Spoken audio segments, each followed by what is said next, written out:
Have you ever wondered if the God you've always known is truly the only divine presence in Scripture? What if I revealed there exists a powerful, enigmatic African God that even Moses, the great Hebrew leader, feared? Ancient Challe uncovers a deity who not only challenged traditional Bible narratives but was deliberately erased from history.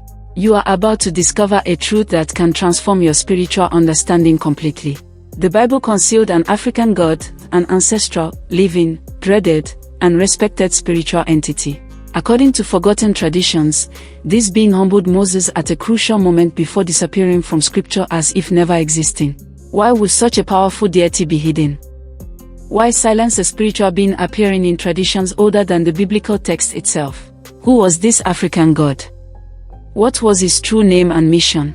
What kind of power did this entity carry to confront Moses, the same man who received the tablets of law? Ancient Challe reveals why this being was removed, scratched, and camouflaged during the construction of Jewish monotheism.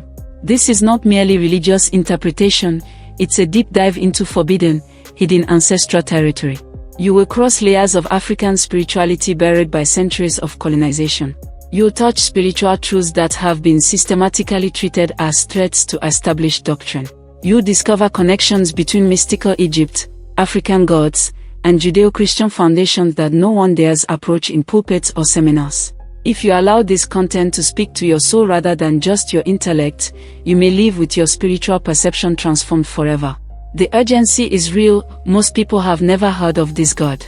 Many who had immediately rejected it, trained to view African spirituality as inferior, pagan, or demonic. What if this narrative was constructed precisely to hide humanity's black, deep, ancestral spiritual roots? What if God's real name was replaced, camouflaged, and adapted, redirecting millions' faith without their realization? You need to understand that the Bible in your hands has passed through human hands, translated, retranslated, edited, and adapted to religious and political interests. In this process, much has been erased, particularly references to deities prior to institutional Yahweh. This is where the mystery intensifies. Why would Moses, created as an Egyptian prince educated among Africa's most powerful priests, meet a divine voice in the desert? Why did this voice come from fire? Why did not Moses see a face but had a vague identity? Was it truly the Hebrew God who spoke to him, or was I am another entity, an African ancestral deity that did not fit the imagined theology? Those with eyes to see will realize the burning bush hid more than fire, it concealed a presence history tried to erase. Ancient Challe reveals this mysterious African God and where he appears discreetly in sacred texts. You'll learn what African oral tradition preserved for centuries about this spiritual confrontation with Moses. You'll see how older Bible versions still contain tracks and clues that have been forgotten, removed, or reinterpreted. You'll understand Egypt was not merely the Hebrew narrative's villain but the cradle of deep, transformative spiritual wisdom. What archaeological and cultural evidence supports this revelation? Why was this knowledge censored, considered dangerous, and silenced for generations? What direct spiritual impact can this rediscovery have on those living under faith that does not know its origins? How does this fact transform how we view Moses, the Hebrew people, and the biblical God himself? What spiritual parallels exist between this ancestral God and figures worshipped by black cultures across the African continent? Finally, what does all this have to do with you? Because yes, you are part of this story. Are you prepared to open your spiritual eyes and question everything taught about the Bible, faith, and God? This is not just another preaching, it's a crossing, a portal to hidden truths. It's a journey through forgotten depths of humanity's spiritual history. To understand what was hidden, we must return to the beginning, to Egypt, to the Black Earth, to the ancient world's spiritual center. Before biblical accounts were recorded, there existed a living, pulsating, spiritually advanced Africa. Here, the sacred was not distant but part of everything. Gods dwelled in rivers, trees, winds, and ancestors.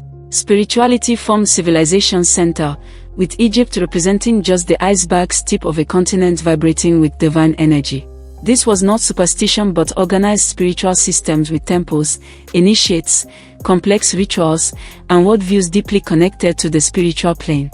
Egypt served as a mystical center, a spiritual vortex where knowledge, magic, science, and faith were inseparable. Egyptian priests weren't merely religious figures but astronomers, doctors, architects, mathematicians, and magicians. Moses was not just a disguised Hebrew, he was educated as an Egyptian prince and initiated into Egypt's mysteries.